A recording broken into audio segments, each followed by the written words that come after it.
So, welcome everybody to episode 7 of the Tech Nordic Advocates TNA Talks. I'd like to welcome Andreea Spaima from evolvT and Grant Swanepeol from ASCM. Welcome, guys, to episode 7. Nice to have you both here. Thank you for joining me. Let's kick off with an introduction about yourselves. So, Andreea, you're a member of our Women in Tech program at Tech Nordic Advocates, and kick off. Let us know a little bit about yourselves and follow up. Grant, you can follow up once Andrea's done her intro, and let us know about yourself and obviously how you two both know each other. Of course. Thank you for having us today. So I'm one of 4 founders in a startup called evolvT. And at evolvT, we work to empower courier companies to operate sustainably and to increase their profit margins. Now, obviously, there's a lot more to it in terms of the technicalities and all the components that help couriers operate sustainably. But for now, I'll just kind of go into that much of a detail. I am part of cohort 3 in Women in Tech Advocates, and I have been part of the program for the last couple of months now, benefiting from connections with mentors and all kinds of connections to investors and pitches, which has been great for the company overall and for myself as a founder to be able to grow. The ability to see mirrored other role models, meaning women in tech, succeeding actually has a great effect on my own abilities to believe on the potential of the company and where we could go. Brilliant. That's great to hear. So then sustainability is our focus. And because sustainability is our focus, obviously we're working with different partners to kind of assess what is it that we're doing specifically and how do we differentiate ourselves into the market in terms of our practices. And that's how I got to meet Grant. Okay. So I'll let him tell you more about it. Andreea, thank you so much. And Barry, thank you for the opportunity to join you today.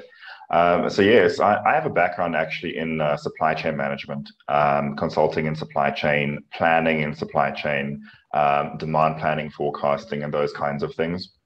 Definitely applicable to any company, no matter what company you are. So supply chain management is the string that runs through almost everything, right?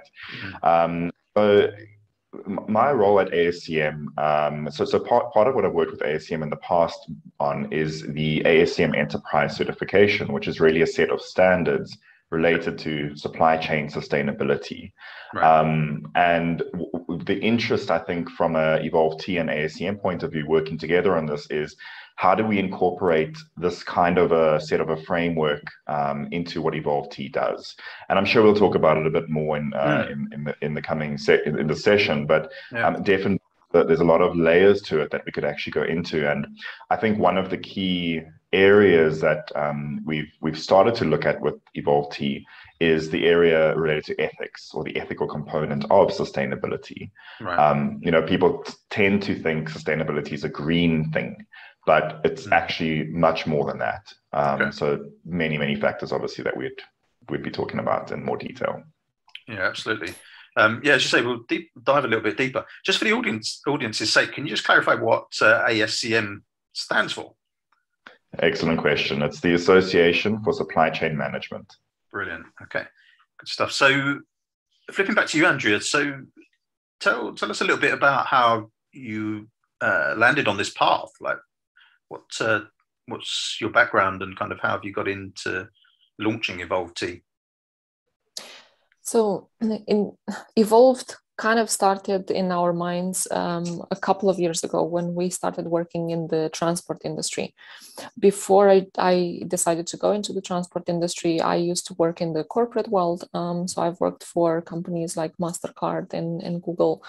And I've always kind of gravitated around business development, marketing, and specifically project management and budgeting in that area.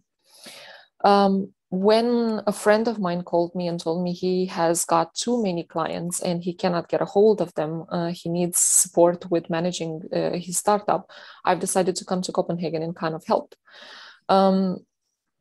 that business was about distributions in parcel distributions in the traditional sense, meaning we were subcontractors to bigger distribution companies.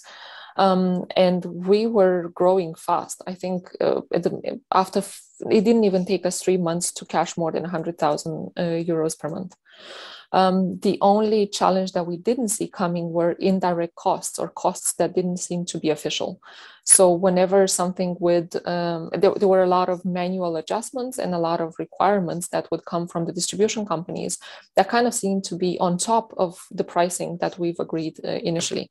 So by the time we knew it already, we were actually registering more costs than we had income, even though the income was huge. And when that caught up with us, we kind of realized if it surprised us, because we as 4 founders, we have both experience from the logistics world. Two of my colleagues, they've worked for Saling, they've worked, for other bigger distribution companies. And myself and Robert, the ones that deal with the strategy and the development of the company, I have corporate background, and Robert has a background in innovation and entrepreneurship. And we figured if this can surprise us, because we are somehow trained, to kind of see this coming, how could it not surprise somebody who doesn't have any training whatsoever, who has just upgraded from being a regular driver to having a couple of employees and registering a CVR number? Right. And that's when we've realized that the standard in the industry was actually to kind of burn through subcontractors. So every single year, a couple of subcontractors would just file for bankruptcy, and then new ones would come in, and a new dance would kind of begin. Okay. And that's what got us basically angry at the whole situation. And we've decided we need to do things differently. We need to change this. And the way we've changed it overall is by accepting the fact that there will be costs that we need to account for. That was the first step. And that's what we're teaching our licensees as well. And the second area of how we're fixing this is actually by valuing people. Because the moment we actually make it predictable and less stressful for the employees or for the actual parcel delivery person, then it becomes much easier for them to give a good service, to keep up with their efficiency targets, and to actually be happy to come to work. So it's a little bit of a circle that goes around. Once you take care of people, they take care of business, and this is nothing new. It's just this industry has kind of forgotten about it, and we're trying to bring it back. Spotted the gap. So you kind of a classic startup thing where you're solving your own problem in a way, right? You've identified it and you're trying to fix it. That's really interesting. And Grant, what about from your side? I mean, how did you get into this world? And just kind of leading off of what Andreea was saying there, do you see similar problems? I guess your members are worldwide, right? So do you see similar problems worldwide?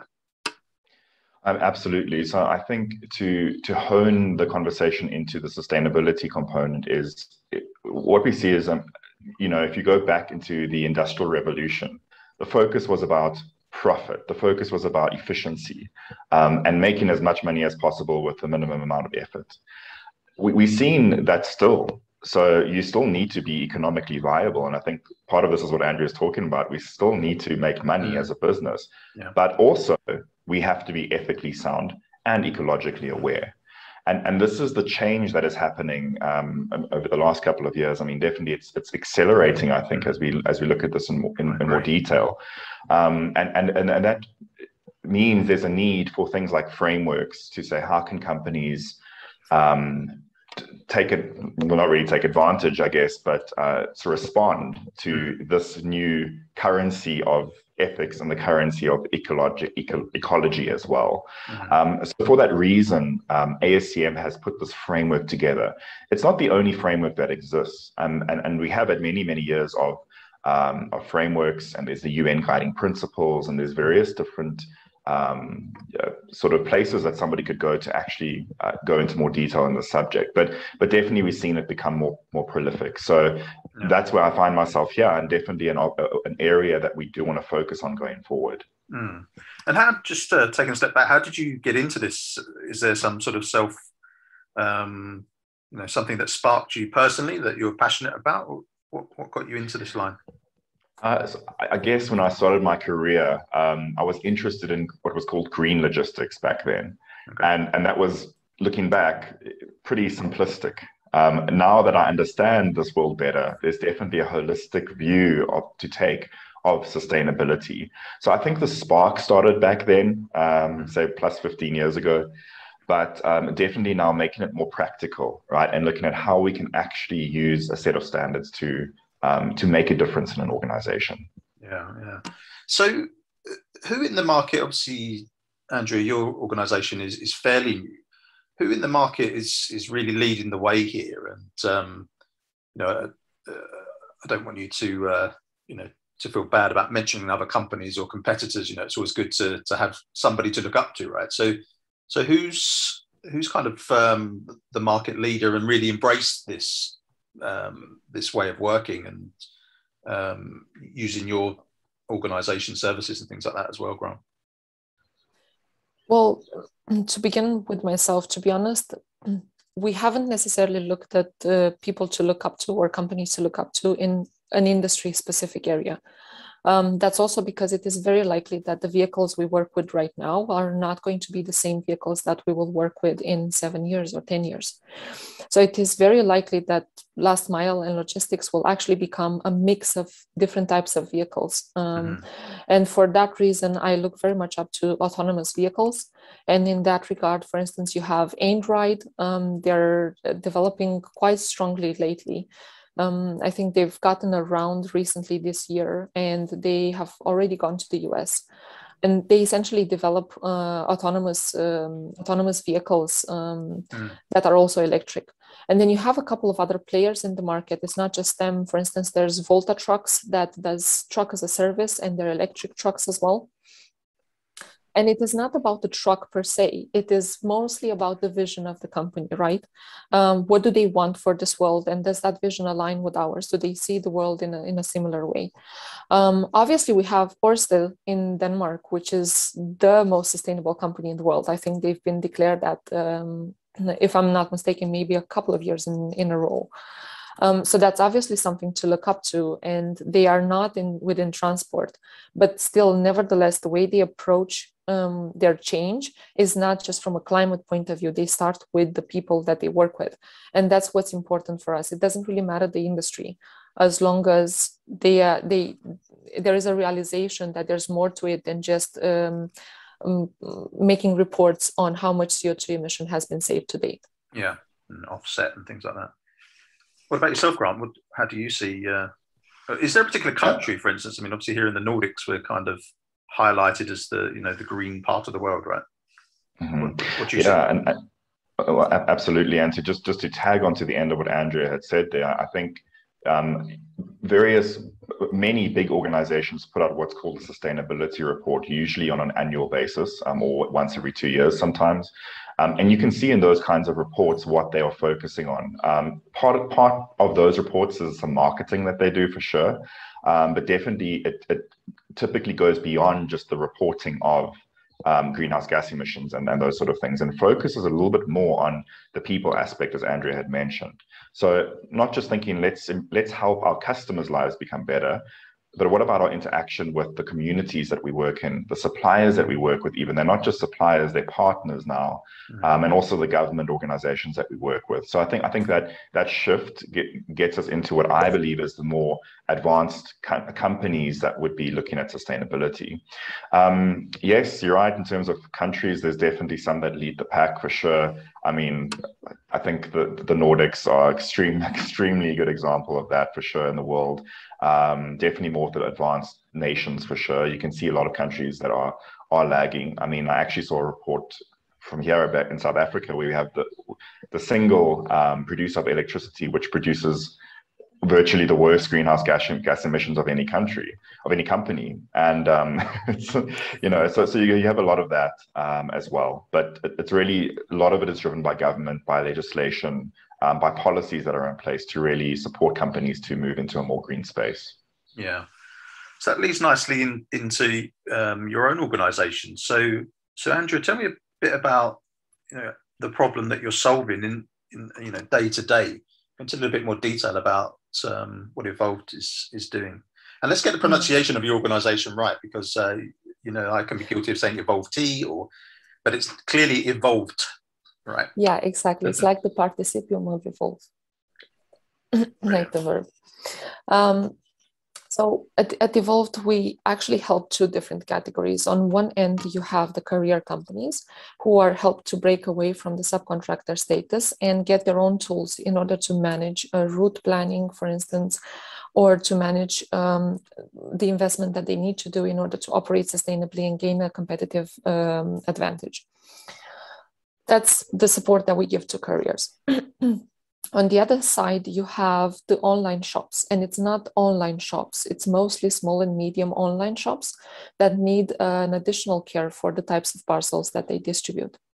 For instance, there are certain shops who won't be able to put their parcels on a treadmill into a warehouse. They're a little bit more brittle, or they require a little bit more attention. And it's kind of the same attention that they require in distribution as the owners have put into producing them.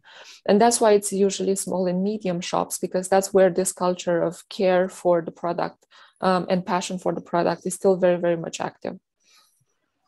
So we connect these two categories, and when they start working together, the companies that we have worked with so far, we can see that reenacting sustainability up until the door of the consumer gives that shop a lot of credibility. So we have seen small shops almost triple their online order volumes when they started talking about sustainability, and not just marketing on what they're doing, on their production and on their packaging, but actually showing it to the end consumers, you know, by us showing up with the parcel at the door. And I mean, in a very nice a few circumstances kind of come together from the consumer's point of view as well, because the car is silent, right? And we have seen this particularly outside cities where people have gone there because they like their peaceful environment. They're very appreciative of the fact that there is no engine sound when a distribution happens. And then another thing is that they're actually curious about the car models. So when a consumer gets an order with us, they also get a tracking link. And in the tracking link, they can see the name of the driver, the type of the vehicle, and also the location of the parcel through the city. So there, we have also noticed that they're curious once in a while, and they actually come out and wait to see what kind of a car would kind of come with their parcel, and they have questions about how long it can drive, how does it work, and things like this. So the curiosity for novelty also plays in here. Interesting. Just to follow up on how you're working with Grant, have you embraced the model that Grant mentioned before? Are you operating that model, or what? Just to clarify that kind of link in your business here or in Denmark. Yes, for us, it has been somewhat challenging to kind of put a few standards in place for the social sustainability, for instance. The climate sustainability, there's a couple of frameworks that we could use, released by the European Union agencies mostly. So we could somehow cover that area. But when Grant came in and we started talking, I've noticed that they actually had a way of assessing a company 360. So it wasn't just about the climate sustainability, but it was about processes. It was about our relationship with our partners. It was about the working conditions and predictability. So it included what the European Union has released in frameworks and some more. And that's exactly why we've decided to work together. Grant, maybe you want to talk a little bit more about how we've looked at the framework and made it specific for a small and medium company like ourselves. Absolutely. And the framework this framework has been created with a supply chain focus in mind. So the middle section, which is behind me, is plan, source, make, deliver, return. Right, which is typical supply chain processes based on what's called the SCORE model. People in supply chain area would probably know that model pretty well. But then it overlays it with all these other aspects, right? So there's the enablement layer, the stakeholder layer, and also the 3 dimensions of ecology, ethical, and economics. So when we started looking at this, basically the question that we needed to answer was, how could we put in place the right policies, procedures, and processes within evolvT that would help them to become more sustainable in these specific areas. And we looked at what would be applicable for them. There are 65 criteria in this model, and within the 65 criteria are 189 specific standards. Wow. So a standard can be something like, you should have a policy in place that, or you should have a code of conduct in place that covers these themes. That could be one of the standards, right? And those are the kind of things that we were using as a basis to now go on to step 2, which would be to say, how do these things work within a practical sense and evolved? Right. Okay. Interesting. And has anything sort of surprised you? I mean, again, sort of looking at different markets and things like that. Have you had to refine the model at all for this market, or for Andrea's business particularly? Yeah, so I mean, I think probably going down the route, the model is a set of standards, right? So the standards are unlikely to be changed, but it's about how do we implement those standards in a way that's practical for this business.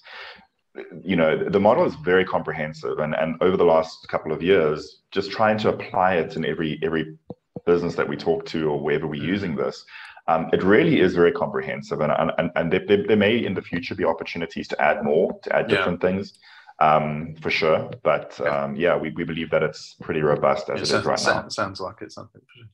Okay, cool. So moving on to the rest of this year and next year, then, how does it look for you, Andreea, and how do you see things developing, working with Grant and the business in general? Well, for our business, we have our plans to grow, right? So, and that's no secret. We've been talking about it ever since we started. I think everyone around us knows that we don't intend to remain small.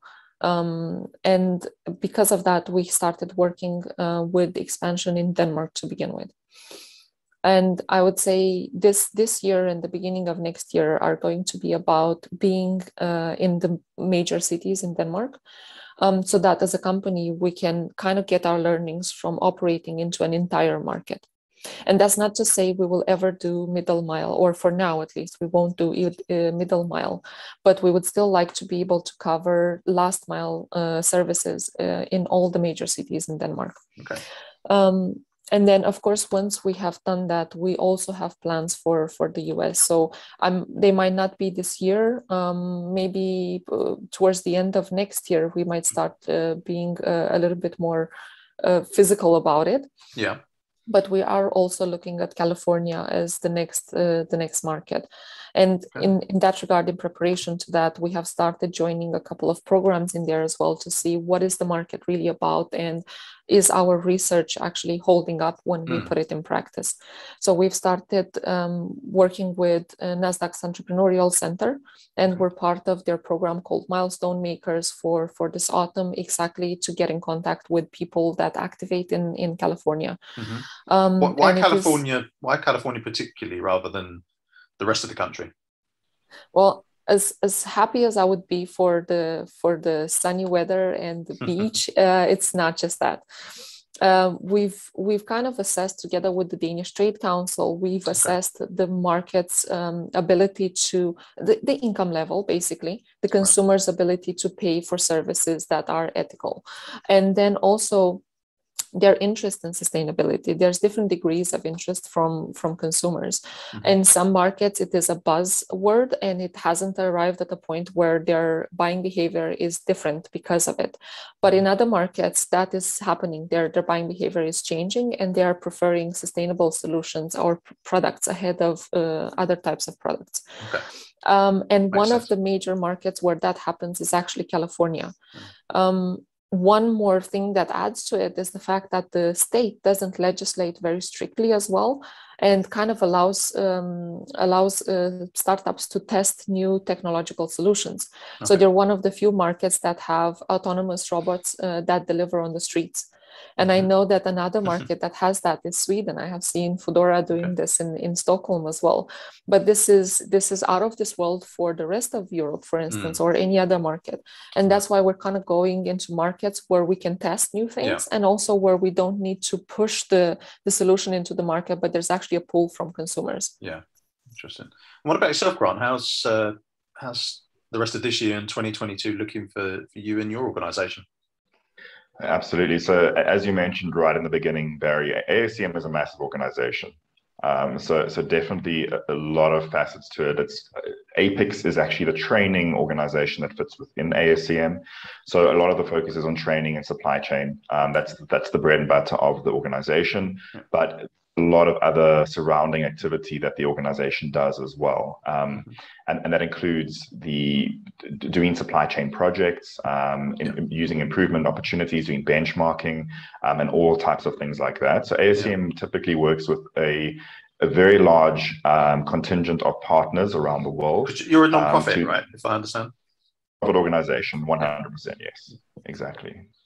So yeah, one of the focus areas is definitely enterprise, ASCM Enterprise, which is the name of this framework, and working with companies like evolvT to explore further and see how this could be used to support the businesses. Okay. And Andreea, tell us a little bit about, I mean, you mentioned you've got some support so far. Is there more that you need? Anything that you'd like to kind of share with the audience that you need help with? Well, we are fundraising, but leaving that aside, I think more than anything, we are looking into gathering data about our own service level. So to marry our answers to the previous question, also part of why we're working with the Supply Chain Association is to kind of put more concrete data on how are we different than the rest of the market. And we're working on that also in terms of reviews and our service level. So expanding into into Denmark as a whole also has to do with proving to ourselves and to the customers that we are reliable and sound, based on our values. Yeah. And I would say in terms of the audience, we will focus a lot on sales. We will focus on proving, the values that we have, and it is not I wouldn't say it's specific. It's specific support that I would need, but it would help to kind of get people interested in it, to kind of get people's point of view in it. Once we do interact with them, that's the large audience, I would say. Okay. And how's it best for people to get in touch with you? Obviously, we'll share the links to your website on the YouTube platform. But are people happy to connect with you on LinkedIn, for instance? Are you open to that? Absolutely, I'm quite active on LinkedIn, and I'm always happy to chat with people that have an interest in the area or would like to know more about what we do. So LinkedIn is definitely a place to find me. Andreea Spaima by my name. Yeah, brilliant. What about yourself, Grant? Any final thoughts, and how do people get in touch with you?